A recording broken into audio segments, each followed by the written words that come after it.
child that your skin can bring you so much pain.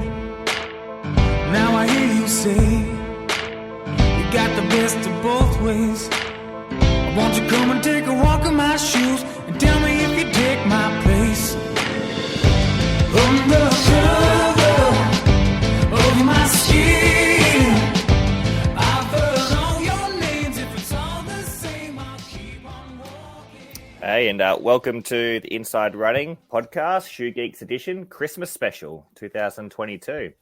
I'm joined It's by November. my It's still November. This is November edition. Settle down. Is it? Well, it's December 7 on my my watch through here as well. So Tom is busy. Tom's a busy man.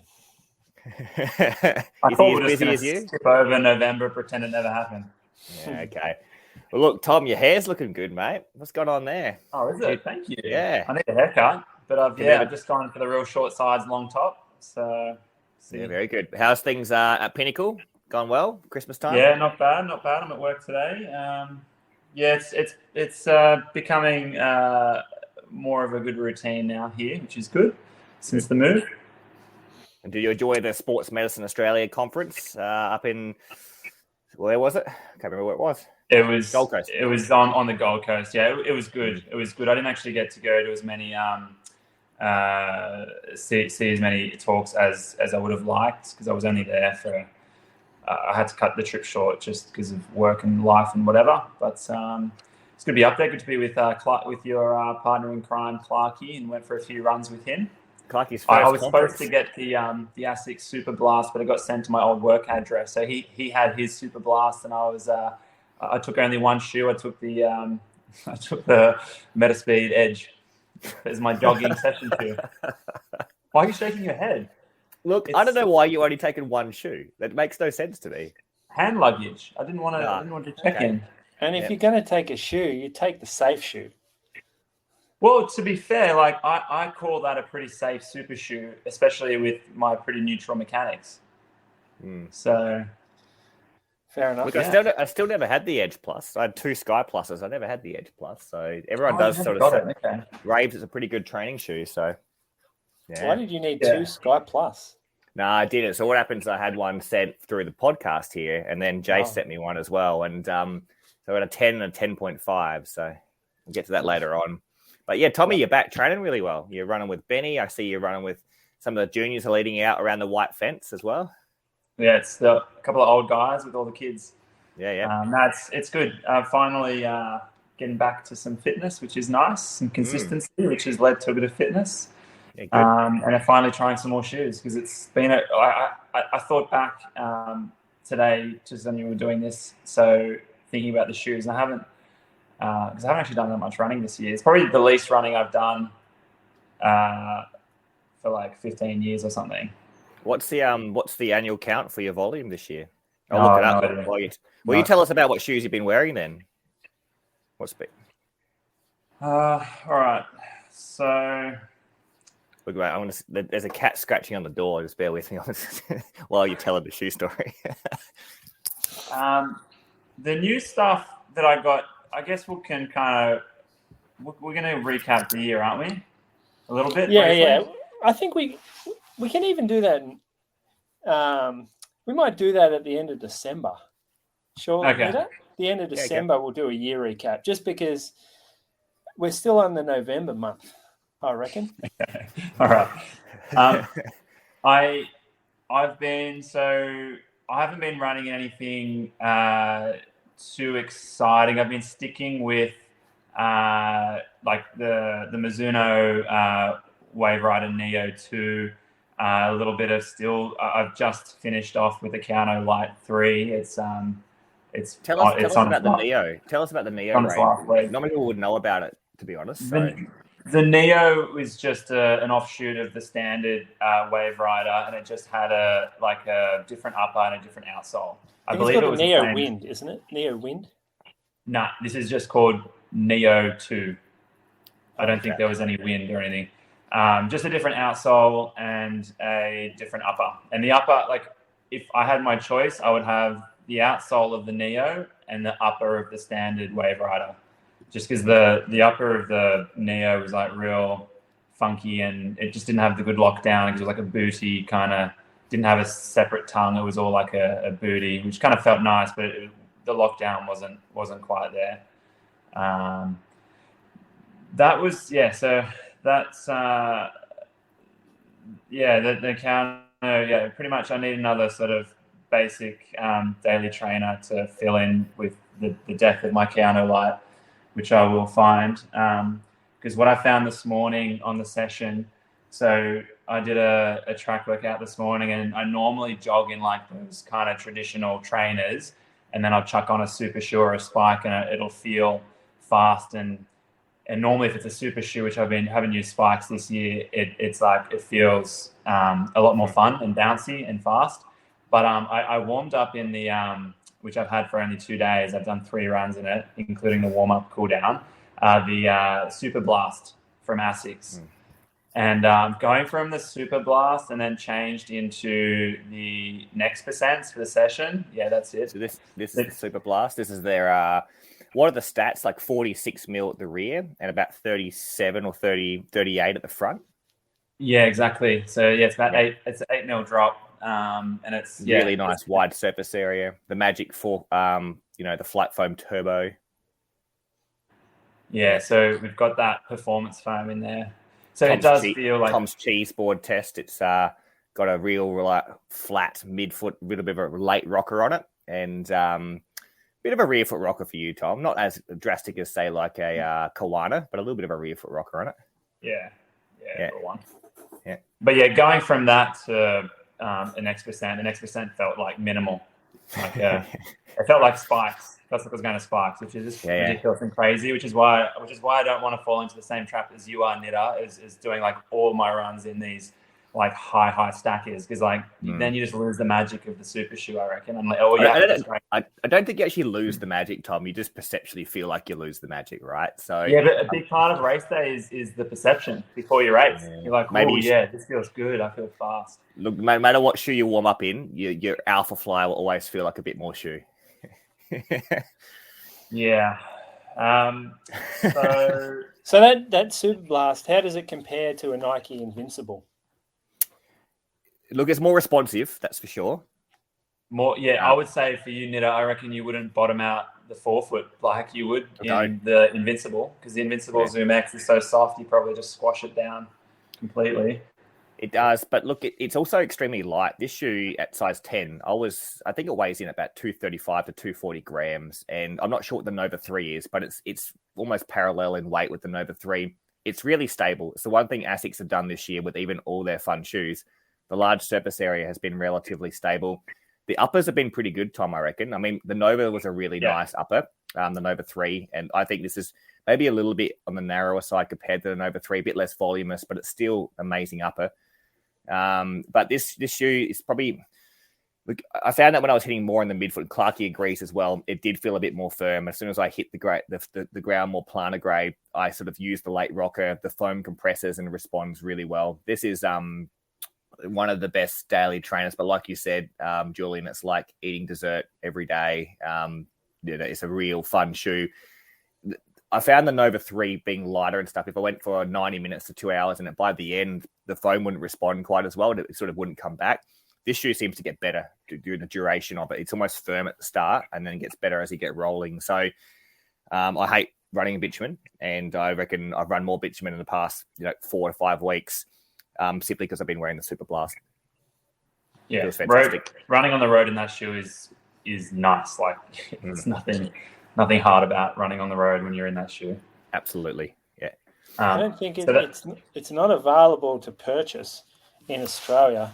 I'm not sure their plans on it. I'm pretty sure we were supposed to get like tiny little allocation for the store. But when I say tiny, I mean like 3 or 4 pairs total. Wow. So it's going to be pretty difficult to get. Do you know the cost? It's expensive. Yeah, I heard it's expensive, but I couldn't actually find what it's going to. I can let me get back to you. Yeah. No, really good shoe. I think it's out of all the maximalist shoes, I haven't tried the the Prime X or the Boston yet, but compared to the Super Comp, it's just more responsive. I reckon if I'm running a long run where the pace is a bit quicker, this is definitely a better shoe than, say, the Super Comp from the New Balance, which is more protective in nature. Yeah, I don't know the retail, sorry.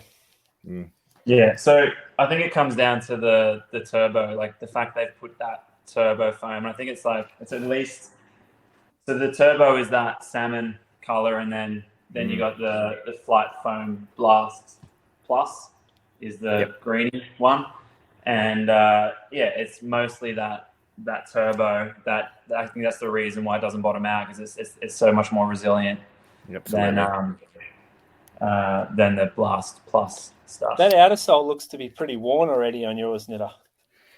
Look, it's heaps of exposed foam. So look, you want to see something that's worn on the outsole? Get a close up of this. This is the Super Comp. Oh yeah. So I've splintered the carbon through here as well, but look, it still functions well. So look, it's so much shoe that you can splinter a bit of the anatomy of the shoe, and it still functions okay. That blue rubber bit, which is protective of the carbon, would have came off. Oh, I don't even know, within 2 or 3 runs just in the trails in the backyard here. So, but yeah, no, it's this year's done, but this year's already done close to 300 Ks, and it's a lot. But the Piba midsole materials, I'd argue they're a bit more resilient than people were saying. But this shoe feels better than the Nova did at the same time frame. Yeah, that's something we're learning about, isn't it? Durability, I reckon durability wise, it'll be good. Like people won't get to 400K and feel like they got to toss it. It'll be one of those ones, 800K kind of thing, I reckon. Agreed. Yeah. So it's a good one then. We just can't get it. Yeah, it's a shame. I think it's probably been the most fun shoe from Asics this year as a volume shoe, or maybe full stop. I reckon. I don't think I've had a more enjoyable shoe from Asics. Yeah. All right. That's good then. So, Nitta, you've obviously been running in the Super Blast and the Super Comp. We've seen both of them. Yeah, and a bit of Nova Blast as well. Oh, so you do wear shoes under 48 mil now. I do. I got dirt across the road. So but look, these look less worn than the Super Blast, but they're definitely more worn. So they've done about 30% less volume, but because I'm hitting the front of the shoe a bit more as well, there's less substance through there. So I'm close to bottoming this shoe out at 200 Ks, but it's okay on the grass. So I have enjoyed running in the Nova just because it is so light. The upper's so comfortable. Look, I'm all about the upper fits now as well. So there's a couple shoes that are more luxurious, but I've been consistent. But I have been running in the dessert shoes. I've been running in the Super Comp Trainer, the Super Blast, the Nova 3, and I've done a couple jogs in some traditional shoes. I ran in the Inspire the other day. It's a big change. 18. Or the 19? The 18, not the 19. Nah. So apparently the 19 is a good upgrade. So it is. It just arrived actually in store. Yeah. It's apparently softer.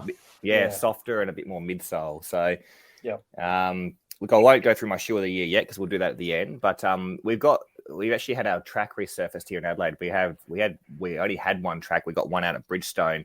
So I've gone back on the track running in a different pair of spikes. So this is because it's the summertime now and people are starting to run 5Ks. And I know you guys got the 5K, 10K coming up in Geelong, Julian. So we'll be over for that one. This is probably what I'll wear, I reckon. I think this is the Adizero Cadence TYO. Gary, Tom's coach, wouldn't be happy with the Tin Man colours, but it was all that was accessible. Well, this is the Light Strike Pro midsole. So it's relatively resilient foam.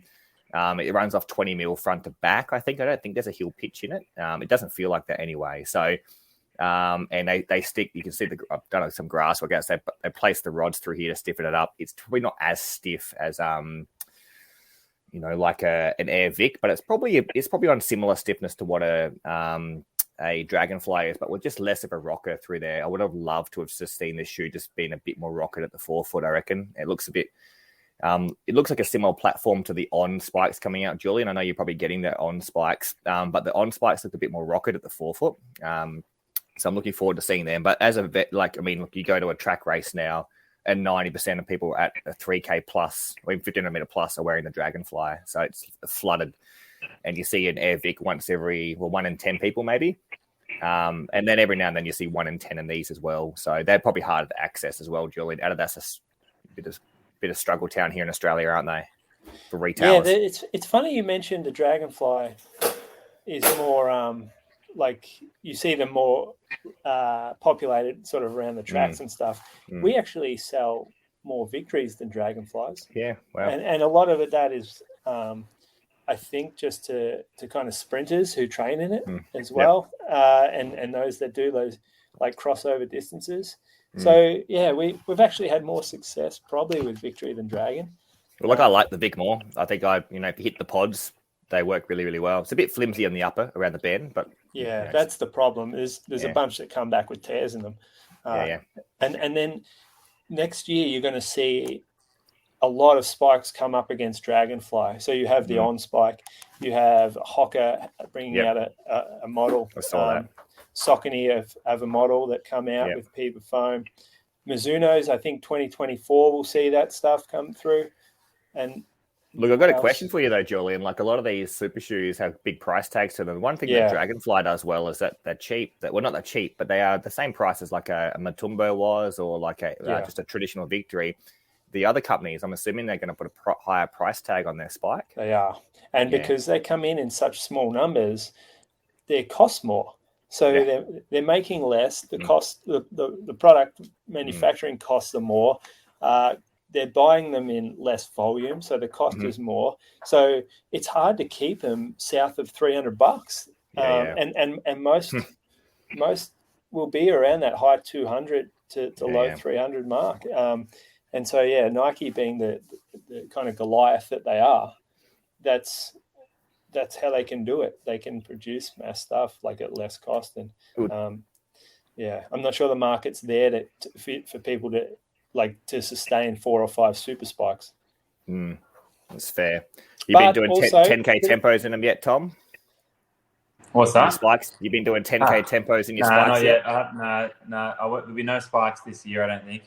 Interesting. There's a bit of research now that it sort of shows maybe spikes on the track give no real advantage over a higher stack shoe. Do you want to discuss that one?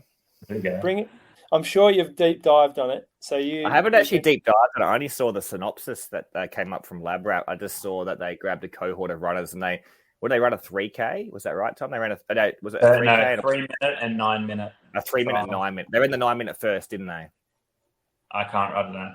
They compared a Dragonfly and a Vaporfly, and they looked at just distance covered relative to the individual, and they compared amongst the Spike and the Vaporfly. And look, at a track scenario for me, I thought, well, for me personally, if I ran in a Vaporfly or a Dragonfly up to 9 minutes, I don't think there'd be much difference in the end. For 3 minutes, I was a bit surprised to see that the Vaporfly was a bit higher, but it might have been they were sort of associating that, the fatigue of running the 9 minute first and coming back to the 3 minute, probably where maybe the Vaporfly has its advantage, right? So, and that could be relative to so many factors like body mass. People who have bigger body mass might get more back from the shoe. People who are lighter weight might have, a bit more response with the spike as well. But look, rules are rules, though. In America, you can in NCAA, you can wear the super shoes on the cross country course or on the track. But here, it's great if you can wear them. That's great. But if you can't wear them, you're basically looking at it as a training paper, and it makes sense. You can wake up the next day but perform just as well on the day, but be a bit less sore. I still pull up sore wearing the super spikes. There's no doubt about that. Yeah. We can wear them here. We can wear them. Maybe Tom can't wear them at Zatopek, but Nitta, you and I can wear them. Yeah, look, we do, but we if you rock up at a 3K or a 5K or a 10K, or maybe a 10K, you might wear them, but you wouldn't be wearing them over 3K or 5K. Yes, I would. You reckon? Yep. Yes, I would for sure. I would. There's too much damage to be had. There's too much risk to be taken for such little reward for me. Look, you might have better luck on your knee if you wear less shoe, mate. It's true. That is a good point. That's the limiter. Yeah. That's a good. Yeah. I don't know though. I don't like them. I don't like spikes. I like to come down and just sink. That study, what would be interesting is if they did the subject-specific data, just to see how many were because it just averages it all out. But absolutely, if most of them were one way or most of them were the other way, or there was just some that really more so the other way. Yeah. It was quite close in the end. There wasn't much between them really. Yeah. On average. Agreed. And look, as the duration gets further, as you head out towards 25 to 30 minutes or 35 minutes for the 10K on track, you'd have to argue that there wouldn't be many people being able to run in the spike better than they would in the Vaporfly unless you're at the real top end level weighing 50, 60 kilos and looking for like a change of pace at the end of the race, which is probably, slightly more advantage in a spike, right? Yeah. All right. Good. But that's been my training. I'll go through one other training shoe at the end, but that's my shoe of the year. So we'll wait to the end. Okay. All right. Yep. Well, I've been running in a shoe that we've sort of kind of been a bit cryptic about, but the embargo's off. Mm-hmm. The US team from Mizuno let the cat out of the bag a bit early, and so all of a sudden it's opened up us to be able to chat about it. So we've been calling it the Zebra shoe on the podcast a lot, the main podcast and on this podcast. I think we've talked about it a bit. It's the Mizuno Wave Rebellion Pro. So this I might stick this on the cheese board just because it's a good shoe for the cheese board, Tom. Cheese board it and screenshot it. Look at that. Oh, that's a delight. A couple centimeters of touching the ground there. Look at the rear foot rocker on that. Look at the rear foot of it. That is incredible. Nothing like it. Yeah, nothing like it. How does it even sit like that? It's extraordinary, isn't it? Look at the surface area. You love this little bit here that just moves so freely. The medial aspect. Look, you're not landing there though. Your foot doesn't hit the deck there. I'd love to know the stats of how high this middle bit is. Like I've measured it. I've measured it. Yeah, I got the calipers out this morning. So I've written it down. It's actually quite insane. I was surprised because I tried to get like center of the heel at the rear foot, and it was on my size 13. It was 42 mil at the rear foot. Compared to the forefoot, it was 38. So despite how it looks, it actually still apparently has a 4 mil drop. But I've got the specs here on it. If you need the specs, I've got them. Yeah, you've got the specs? Read the specs. 39 forefoot. 39 heel. 34.5 forefoot. So they're calling it a 4.5 mil offset. Yeah, 4 mil. So I measured about 4 mil offset. But do you know what I measured it from the that midfoot region where it's at its thickest? Yeah. With the sidewall or without 58? From midsole to its insole, use like the external caliper thing. Yeah. 58. So that makes it a 20 mil drop from midfoot to forefoot. Done. Wait. Feel it. Put your fingers on it. That's 2 centimeters. And look, that's how that drop feels, mate. Like as soon as you hit the midfoot, when you run fast, it doesn't feel low drop. You run fast in this shoe, and it's like, well, my calves feel great. Yeah. The pitch is, like you're saying, so the relative pitch from the midfoot to the forefoot, you're from dropping the midfoot to the forefoot's 20 mil. Yeah. We're going to go back. We're going to rewind a little here and talk about the shoe, and then we can get into the nitty gritties. But this is Mizuno's. I'm going to call it the first legitimate super shoe that Mizuno have made. They had the Wave Rebellion, I think, already, and it struggled in the performance department. That's a generous assessment of it. So this here brings in Mizuno's new foam. So this is Energy Light Plus. There's 2 different foams here. This Mizuno Energy Light Plus is the top layer, and underneath it is Energy Light. Now, we're talking high-performance foam up top and the more stable, kind of rigid foam down the bottom. The plate, carbon-infused wave plate. So they kind of went away from the fiberglass from the Rebellion. And then in the Rebellion Pro, we've got carbon-infused. The outer sole is something Mizuno can do well. These guys know how to make an outer sole. So this is up there with one of the best outer soles I've ever worn. The forefoot are little diamond pieces of rubber, very tacky, and through the back of the shoe, they're oval pieces. So I'm not sure exactly why the difference is. But, yeah, underneath the forefoot is just real high traction. And maybe the ovals are a bit softer to land on. So it might just increase softness. It's such a rear foot rocket shoe. We've never seen this before, have we? Really, in anything. Not this aggressive, no way. When I first saw this, I thought no one can wear this. Anyone who's going to slightly land on their rear foot is going to land on the back of a rocker, and it's going to be the harshest experience ever. So we're going to transition all these people into midfoot strikers, even though they're not naturally midfoot striking. The shoe's basically going to totally change their gait. And I'm thinking, what's going to happen to their calves and Achilles in that case? If all of a sudden they're loading the foot and ankle so much more through this forefoot strike. But funnily enough, as Tom may be explaining it, Tom might be the answer, the maestro here. I've actually pulled up with way less calf soreness than what I have wearing the Endorphin Pro from Saucony. So it's been a bit of a surprise to me. I've probably put about 100K into this. I've used it for a mix of tempo workouts, fast workouts on the dirt, as well as a track workout yesterday. It's performed well at all paces for me.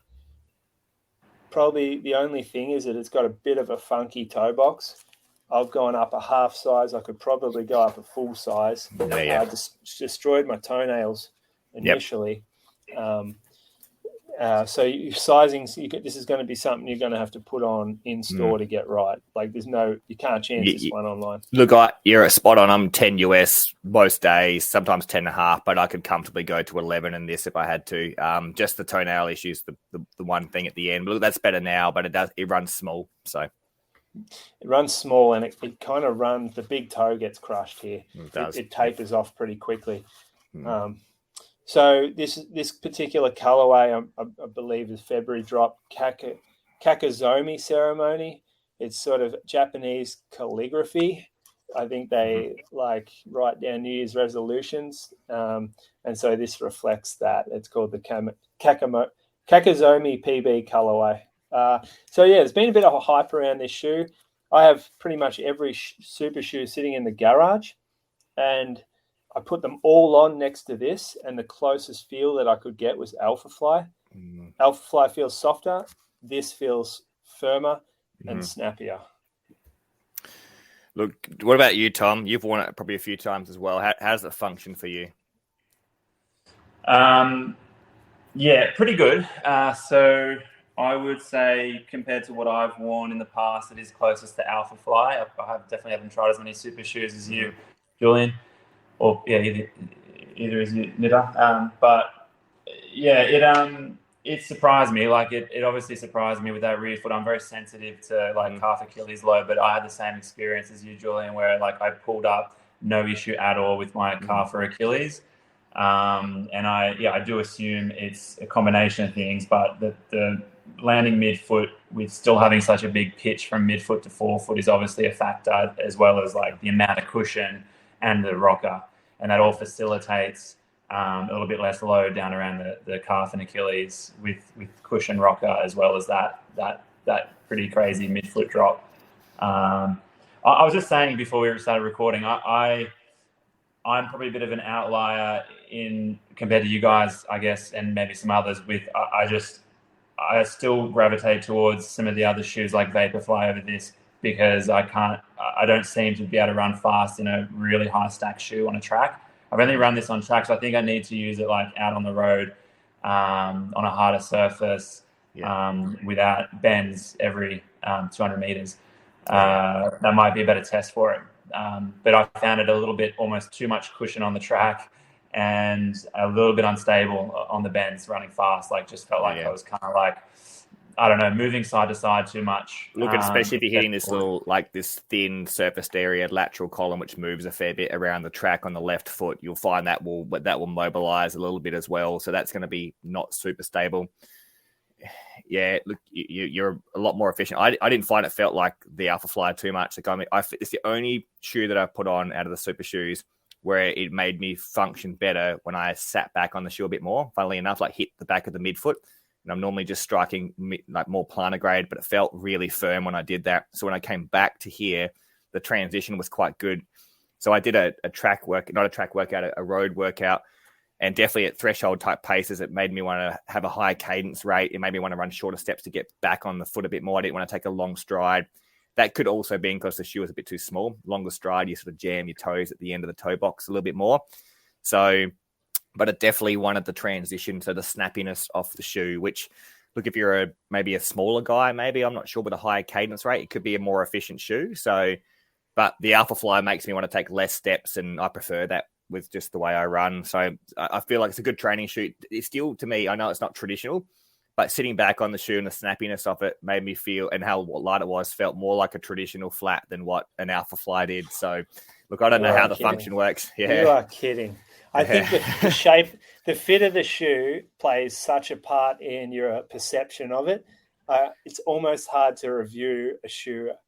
Yeah, look, and I've said that before. The shoe being a bit too short doesn't give me the right review. And this is half a size bigger than normal, and I could probably still step up a half, I reckon, and it would probably function a bit better. So yeah, cool. Anyway, I wonder though, what do you guys reckon that real like rear foot striking runner, even when they're running fast, how would they go in it?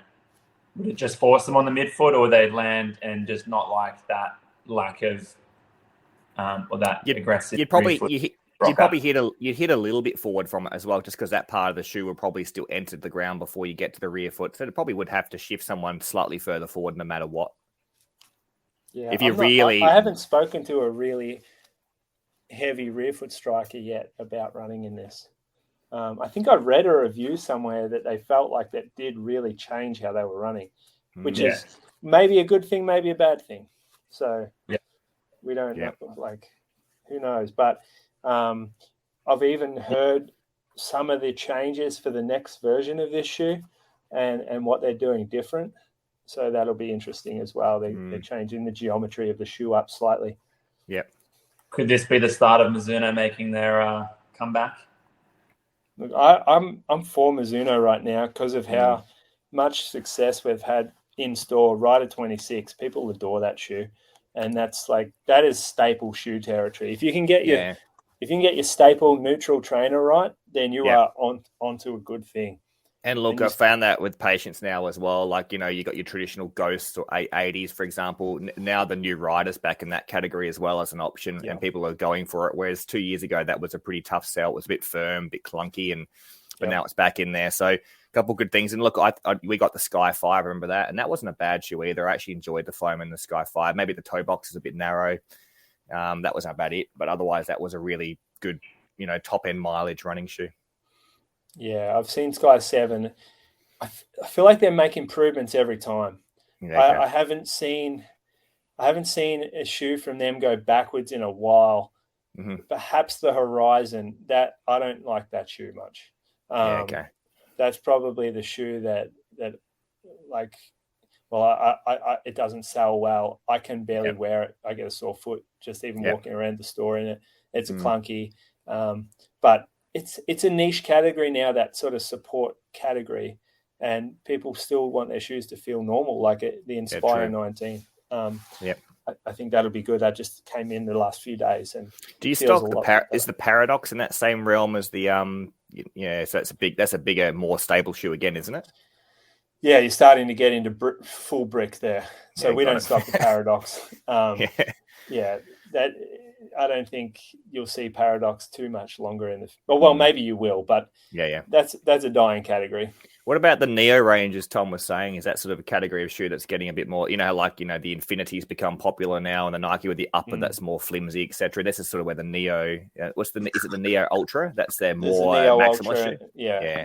And again, this is like, that midsole's not too bad, but even I put that on and my foot hates the upper.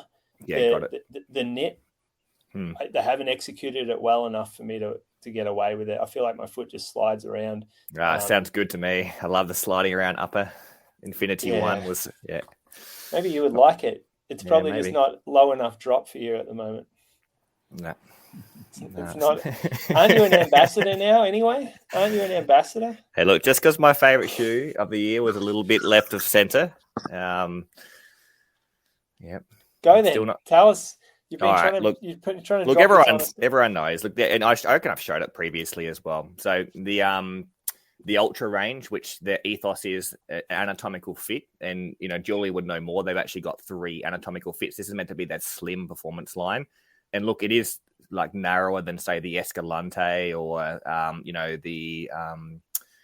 what's the big trail shoe you guys sell the most of? The Olympus, yeah. But look, it's still a luxury when it comes to performance running, how much space is in the forefoot, just this straighter, not as much curve in the medial part of the big toe. But they do run off a zero drop. But I don't know, just the position of the rocker for some particular reason being further back and being in the right position, it doesn't feel like an offset of zero drop. I've put a 9 mil heel pitch in there, and while that sounds like it's dramatic, 9 mils, I normally run off about 14, so it's actually lower than all my shoes that I'm running off. So I love how you've just told us about how good this zero drop shoe is. But hey, look, 9 mil pitch. Look, I still think that's people getting to Ultra probably have to transition a little bit either by wearing it less or 2 by sticking a little pitch in the back of it. And I don't think they would mind me saying that, to be honest. Not everyone can go zero drop from years of wearing a bit of a pitch. But this shoe does it well. Like, this is a TPU-based foam, and so it's a bit heavier. That's the downside. But look, it doesn't bottom out my long runs. I can run fast because the rocker's there. It weighs about maybe 260, I reckon. So I can tempo in it. So it's a versatile shoe. Look, the outsole is an EVA rubber, so it's really grippy. And I don't know if you've tried the carbon on. I have. Yeah, look, the carbon's not as good at outsole. This is a really nice outsole on the shoe. So when you're on the track, this grips so well. And so that's half the response comes from this EVA rubber on the track. So it is a good track shoe if you're doing longer repeats, even shorter repeats. Well, shorter repeats a bit heavy, but longer repeats is not too bad. So, but this is the sort of shoe you can do a Tom workout where you go out the door and you just run 4-minute Ks straight into 340s and just stay there for 2 hours. And or you get given a workout and you do it halfway through your jog, you just turn it into a workout. This is that sort of shoe, right? Yeah. So that's good. Yeah, so I enjoyed that. That's my shoe of the year, and followed closely by the Super Blast. Good one. Kudos. We like that. Bringing in something different, trying to match the hairstyle. A bit more natural. bit more natural therapy. Yeah, it's starting to get worrying, isn't it? Ponytail and zero drop. You wear toe spaces too? No, I don't yet, but I probably should. I've got a bunions forming, so that's definitely why I'm at Ultra. Yeah. All right. Well, Tom. We'll do your shoe of the year now. I'm just going to go with Nova Blast because I think that's I love that shoe when it came out version 1, and I think they've brought it back from version 2, which was a bit of a downgrade for me, and they brought it back, and I enjoy it more than version 1. So it's just one of those just fun shoes. Like, you can do a little bit of everything in it. Long runs, fantastic for. You can easy run in it as well. I wouldn't session in it because I've got other shoes to do that, but you could do sessions in it as well. It's light enough. Like, I think it's lighter than even V1 even, and that was already a pretty light shoe. So the cushion to weight ratio in that shoe is up there with some of the best. If I had a little bit more time in the Super Blast, maybe that would go above the Nova Blast from ASICS, but as it is, I haven't run enough in it, and I know the Nova Blast 3 has been good. That'll be that's probably the number one pick. It's a good if you grab 100 runners. I mean, not what you see in your shop all the time or what we see in the clinic, but if you grab 100 runners who are relatively experienced, and you're going to say ASICS top mileage running shoe is, you're going to tell them the Nova Blast 3, aren't you? At the moment, that's the shoe you want to get into. You can enjoy the most, more than likely. Look, I know that things are changing next year, but right now, the Nova Blast is the easiest shoe to tell ASICS lovers that this is a shoe that you're going to enjoy and do pretty much anything in it. I don't think it's for ASICS lovers, though. It doesn't feel like other ASICS shoes. This is not someone who's running a Kayano for years and wants a similar feel. I'll rephrase that then. Look, there are a lot of ASICS lovers out there, and it's part of living in Australia and Oceania. It's very popularized. People are asking what's the best shoe out there, and I've got an answer now. It's this is their most most versatile shoe for someone who's been running with more experience, not a high body mass, I reckon. So I wouldn't be saying a Kayano Pursue Nimbus sort of thing as a generic. It's really hard to say, but this is quite easy to say now. It's an easy shoe to say you won't probably not enjoy this shoe. Yeah, gotcha. The only thing with that one, because I see it clinically, is it's still not like the most stable shoe, just because it's soft foam, high stack, and a relatively narrow base. So people that have a bit less than average, or like a bit further than average, like mechanics, if they pronate a lot, for example, or a high body mass and pronate a lot, they'll crush that foam and the whole shoe will tilt a fair bit. So there's some caution to be had with that shoe, I guess, just with those sort of people and foot. That's why I said maybe the more experienced runner, generally will enjoy the shoe more.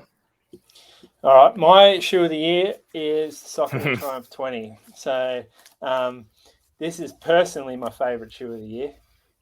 We've had some shoes come through the store that have performed really well, but this one here, I feel like in that versatile shoe department, Nitta, this one does tick those boxes. So it got lighter.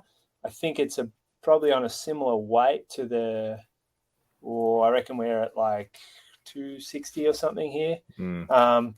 It went to a Power Run PB. Power Run Plus, which is it's got a lot lighter and it's got a lot bouncier than the previous Power Run that it used. It feels poppy underfoot.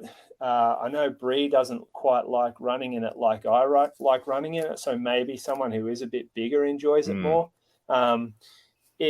To me, the fit's dialed in, like especially through the heel. I put it on, I don't get any slippage. Has these really nice loops, like lace locks that lock the midfoot in. Fits slightly short, but nothing dramatic. And outer sole is pretty good. I've got here one that's come back because it's a defective. I had this little thing come up, so I'm using that to show it off. But this is the outer sole has been pretty good. It's a step up from the last one. Still pretty wet like timber or wet asphalt, but that's a good all rounder for me. It's a shoe that you can put on and actually enjoy doing your slow miles in. Look, that's the biggest regret for the year. I didn't try. I actually thought the Endorphin Pro 3 was going to be your shoe of the year, just because you were raving on about it when it first popped out. Yeah, the Pro's still good. I still wear it all the time. Like I still wear it for nearly everything. But they've done some good stuff, Saucony. Their Speed's been popular. Speed 3, which is one of those versatile shoes. I enjoyed the Speed 3. You enjoyed the Tempest as well, off memory. And the Tempest. I think Tempest was good, like engineering, kind of innovate, like just the way they meshed the EVA with the performance foam with the standard stability type foam. It's good. We need an Adelaide rep for Saucony coming back. I missed a lot of the Saucony in 2022, which is sad. So, but I haven't had a person say, actually maybe one, but I haven't had many suggest that the Triumph 20 wasn't one of the better shoes they wore for the year. So that's a good one, I reckon. Yeah. Cool. What about dog shoe of the year? Tommy, you go first. What shoe did you struggle with or let down? You want to guess what I'm going to go for? Is it got to be the same as mine? No. It's not. Okay. Look, what do you... It's a racing shoe. Alpha Fly 2. I didn't get that shoe. Yeah. The Streak Fly. Oh, Streak Fly. Yeah, okay. Streak Fly.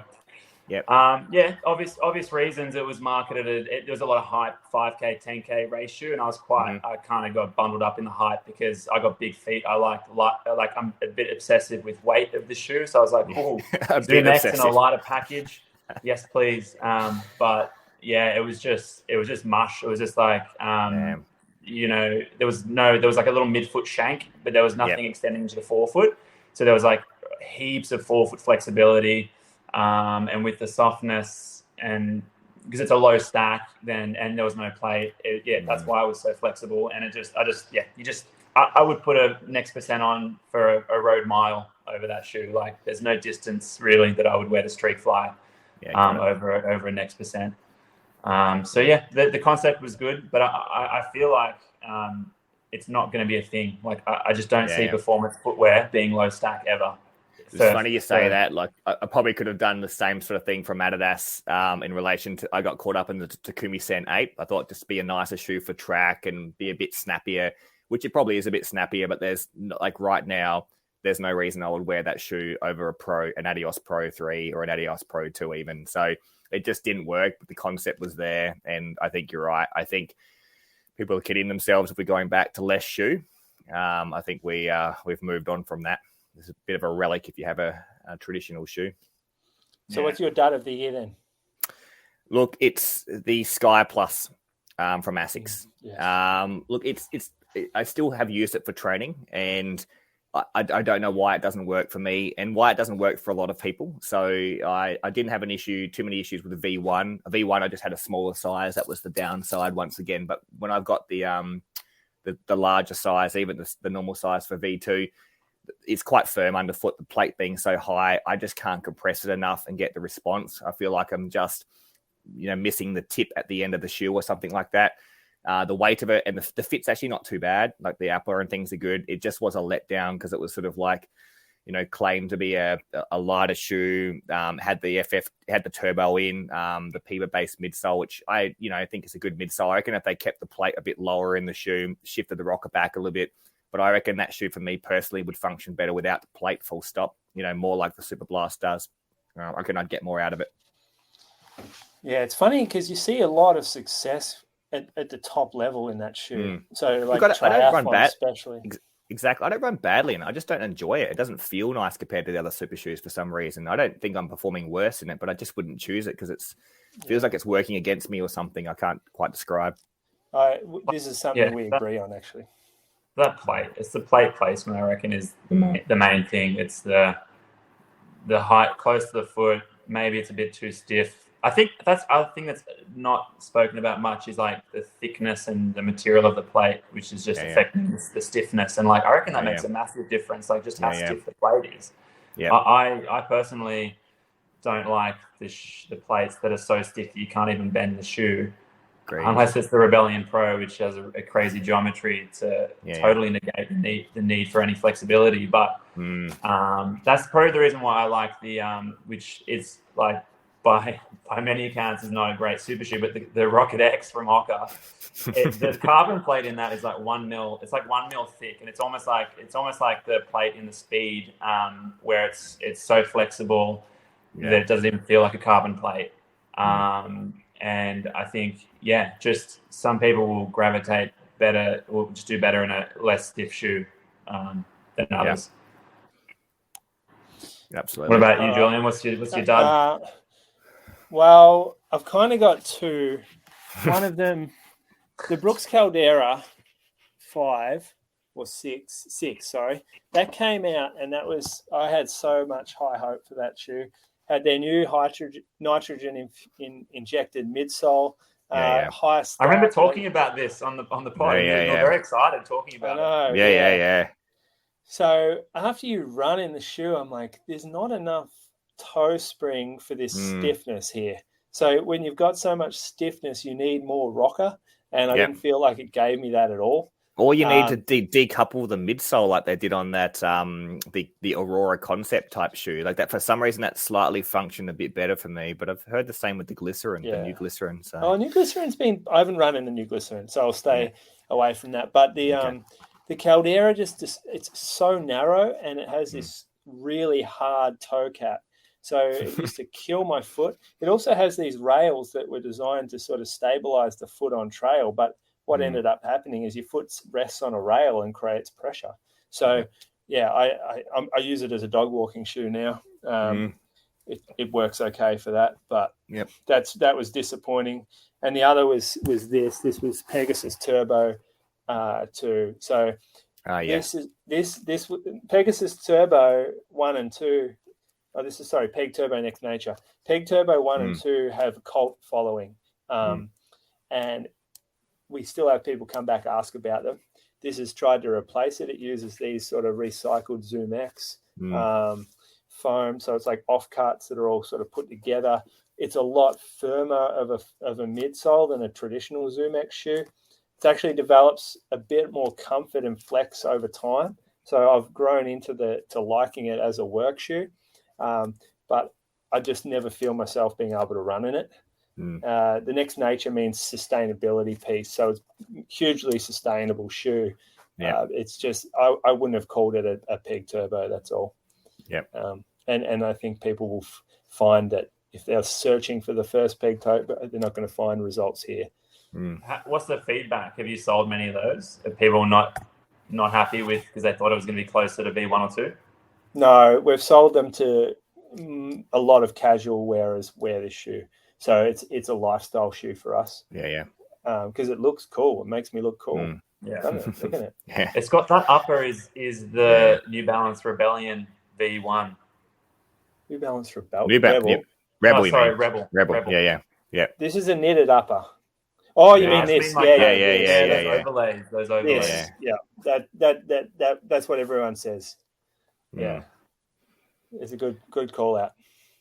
So look, Julian, is there anything exciting coming out in the next couple of months that you're looking forward to, like for the 2023 series, or next couple of months? Yeah. So Saucony Endorphin Elite drops.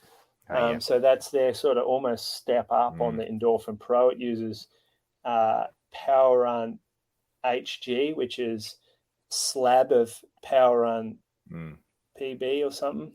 It's a slab of their PB versus pallets. So apparently it gives a little more back. That's pretty exciting. Yep. Or let me just pull up. Invincible 3 comes out shortly. I've got a list actually. I've got for internally. I use a calendar. I'm just going to roll off some things coming in that are actually new. January.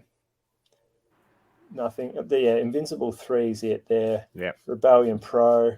Or we got the New Balance 840s, which are like the New Balance more, but with old school New Balance kind of leather uppers on them.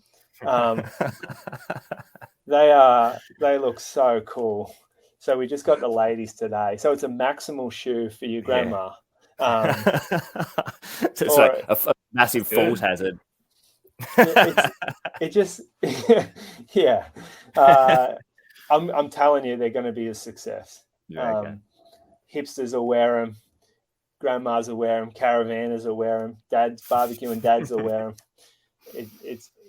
I'll have to show them next podcast. It comes in black or white leather. Surely Tom's looking forward to the Rocket X2. Well, I don't know. I've read some early reviews and stuff. They need a PIBA race. They finally have a racing shoe with the PIBA midsole. But I'm more excited because I just love I'm a next percent guy at Vaporfly. So the V3 is what I'm most excited about. April. Oh, maybe I'm not supposed to say that. Cut it. Nitta, have you seen the there was a bit of a leak from the running event that was on, I think it was last week or something in Austin of the Prime X2. The knitted one. Did you see that? It looked really good. Apparently it makes the Alpha Fly feel like a traditional racing fly. Really? The 4 foot is supposed to be insane. So Clarky took a screenshot and sent it to me and said, even if you don't like it, you have one of the nicest looking shoes. You can wear it to work. So it does look amazing. And I saw a couple other things leaked. It looks like the Super Comp Trainer 2 version's going back to a legal stack height. This is all stuff in the second half of next year. This isn't coming up. Well, look, it is coming up in the second half of the year. But it's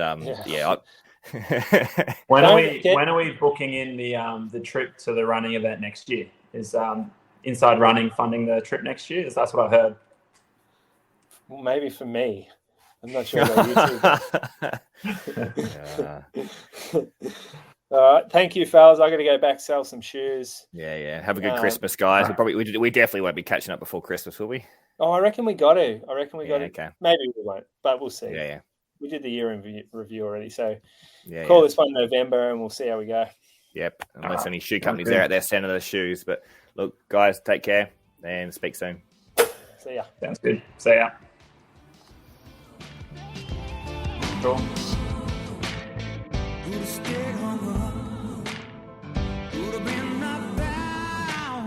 But here I stand, a man whose roots he understands, and I'm gonna hold my head up high.